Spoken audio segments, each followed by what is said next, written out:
उसको मर के 300 साल हो गया, उन्हें भी खबर है, बैठ के सोच रहा होगा वाह 300 साल के बाद भी हिंदुआ ये कर रहे हैं। कोई भी रीजन, कोई भी जाति का नेशनल हीरो को अपमान नहीं करना चाहिए।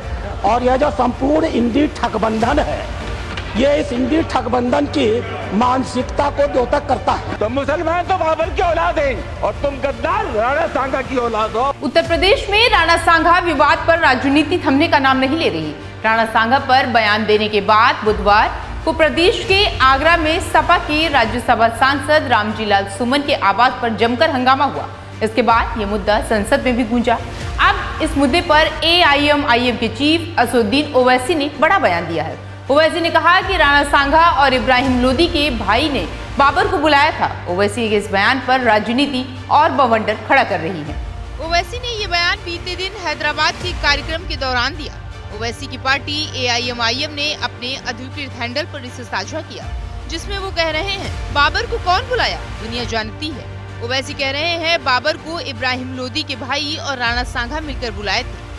ओवैसी ने कहा ये बात और है कि उसकी नीयत खराब हो गई जीतने के बाद। उसने कहा अब मैं नहीं जाता यहाँ से। वो नहीं गया तो जिम्मेदार कौन? ओवैसी ने कहा कि वो पैसा लेकर नहीं गए, वो पैसा यहीं लगाए। राणा सांगा विवाद के बहाने ओवैसी ने बीजेपी को निशाने पर लिया। जितना तुम कर सकते तुम करो, क्योंकि तुम जुल्म ही कर सकते, तुम इंसाफ नहीं कर सकते। तुम जुल्म ही कर सकते, तुम इंसाफ नहीं कर सकते। तुम मजलूम को मजबूत नहीं बना सकते, तुम जालिम को मजबूत बनाना चाह रहे हो। तुम यतीमों को ताकतवर नहीं बनाना चाहते, तुम गरीबों को ताकतवर नहीं बनाना चाहते, तुम भारत से गुर्बत को खत्म नहीं करना चाहते, तुम नौजवानों को रोजगार नहीं देना चाहते। तुम सबको बोल दिए लग जाओ एक बादशाह के पीछे, पूरे लग गए। उसको मर के 300 साल हो गया, उन्हें भी खबर है, बैठ के सोच रहा होगा वाह 300 साल के बाद भी हिंदुआ ये कर रहे हैं। मगर जो जिंदा है उनको क्या हो रहा है? हिंदू बच्चे हैं, सबसे ज्यादा नौजवान हिंदू हैं भारत में, उनकी नौकरी कुछ नहीं है। तो बीजेपी बोल दी बेटा लग जाओ इसके पीछे, लग जाओ इसके पीछे। बाबर को कौन बुलाए वो दुनिया जानती।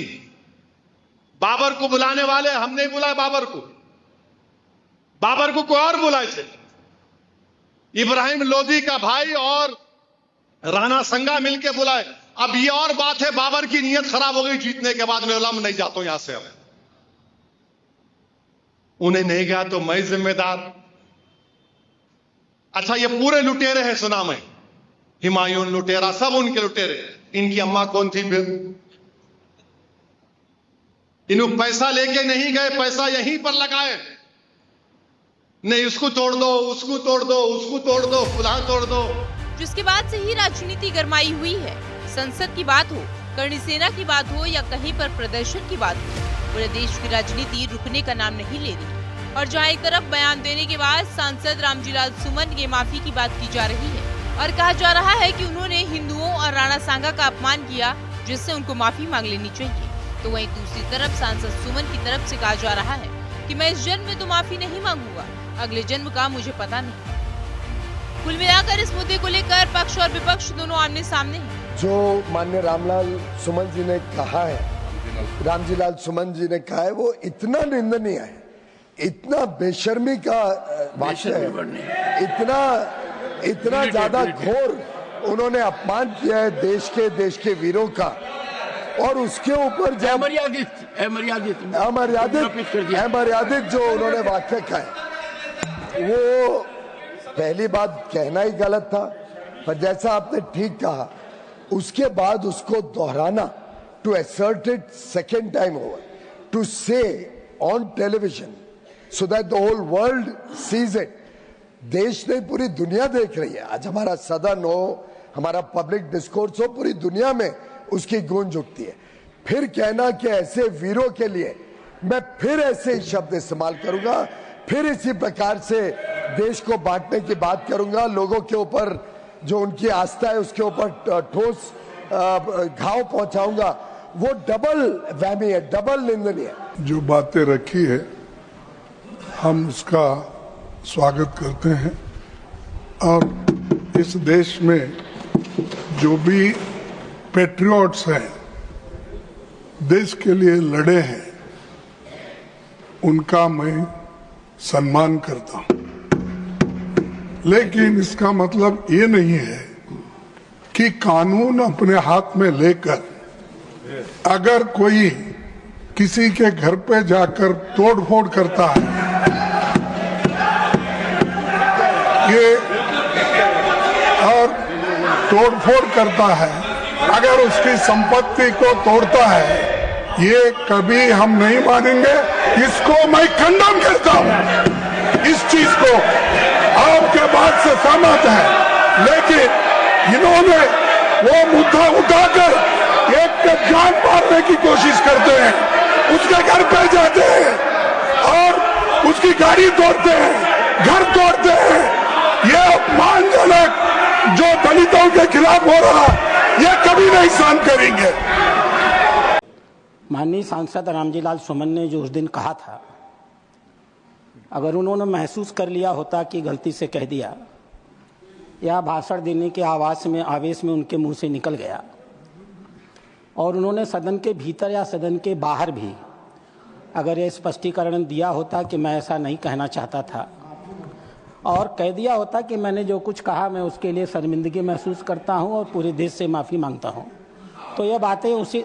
अब आप हल्ला मुझसे तेज नहीं मचा पाएंगे, इसलिए सुनती जावेद जी शांति से।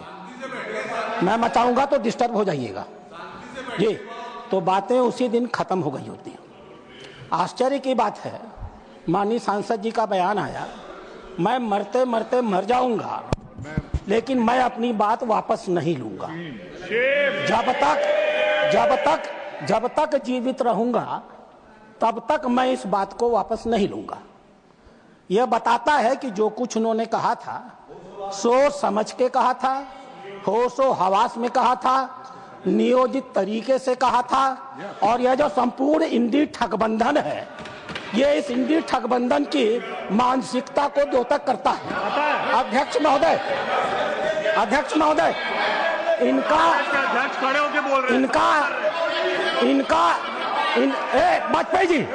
वाजपेयी जी, अरे बैठो यार।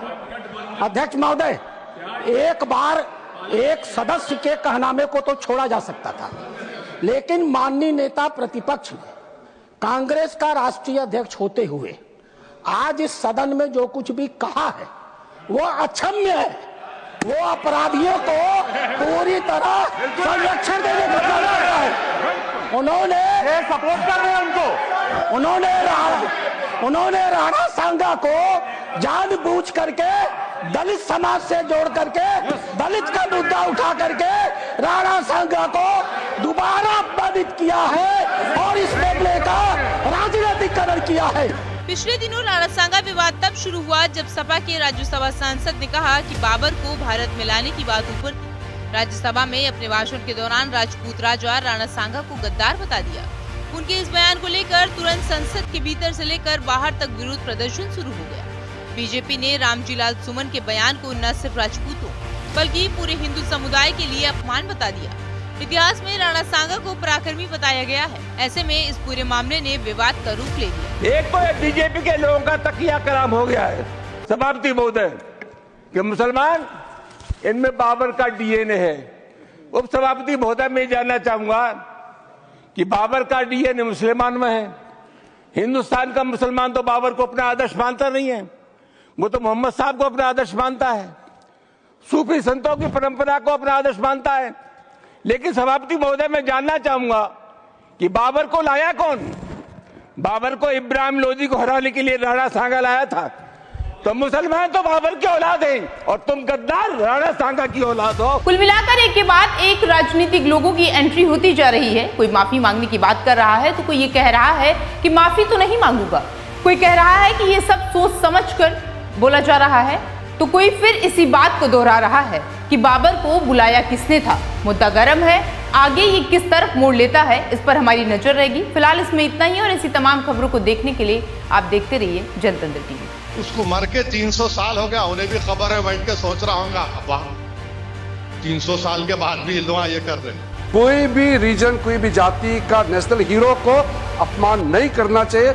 और यह जो संपूर्ण इंडी ठगबंधन है, ये इस इंडी ठगबंधन की मानसिकता को द्योतक करता है। तो मुसलमान तो बाबर की औलाद हैं और तुम गद्दार राणा सांगा की औलाद हो।